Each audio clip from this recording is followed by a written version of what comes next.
Let's head into the prologue in chapter 1.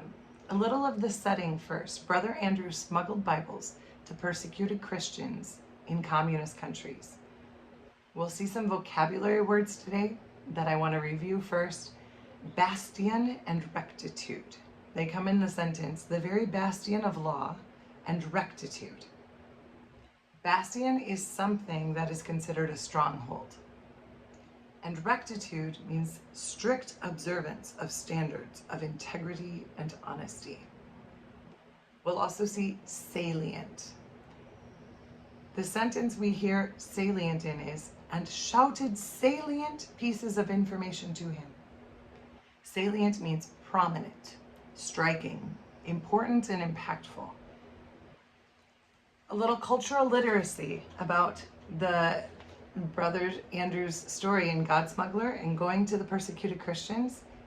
We need to know the Gestapo.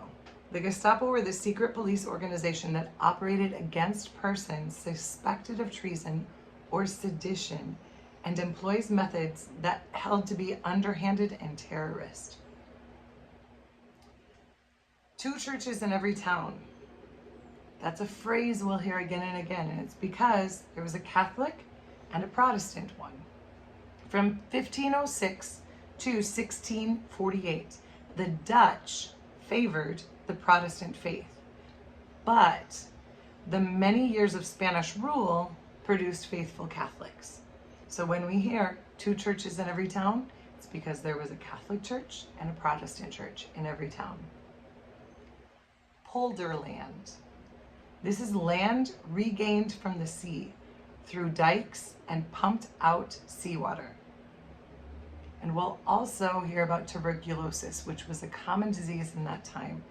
The respiratory disease that is characterized with chronic cough, fever, weight loss, and other symptoms. So, without further ado, the prologue.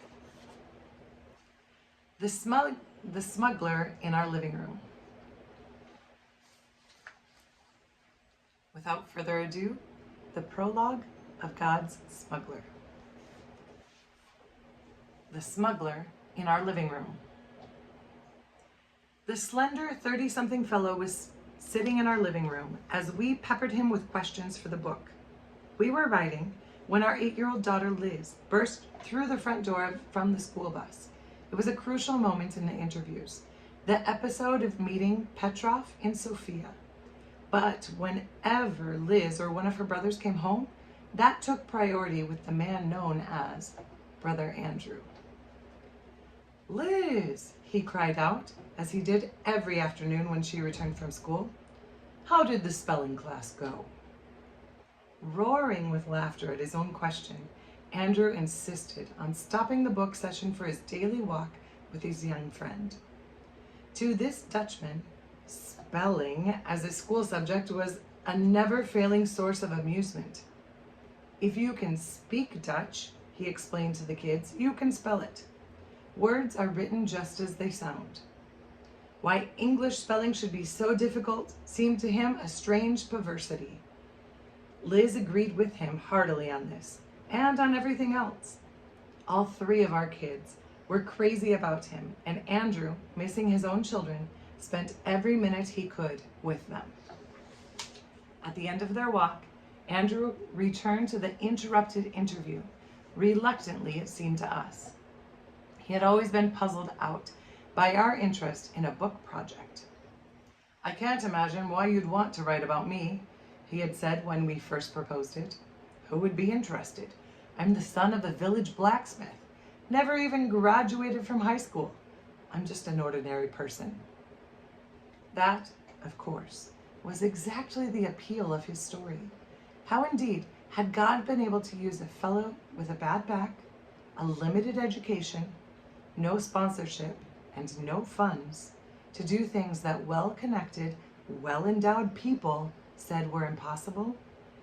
For us and other ordinary people, that was what made Brother Andrew's adventures so intriguing. It is hard to believe that 35 years have passed since the interviews were completed and God's Smuggler was published. Harder still to believe that more than 10 million copies in 35 languages are in print today. That's not the whole picture, Andrew told us on a visit to our home in the spring of 2001. Hundreds of thousands of copies have been printed unofficially by Christians in poor countries all over the world, then given away to encourage others. Andrew glanced at us a bit guiltily. I'm afraid I gave the permissions for them to do this. Was I acting illegally?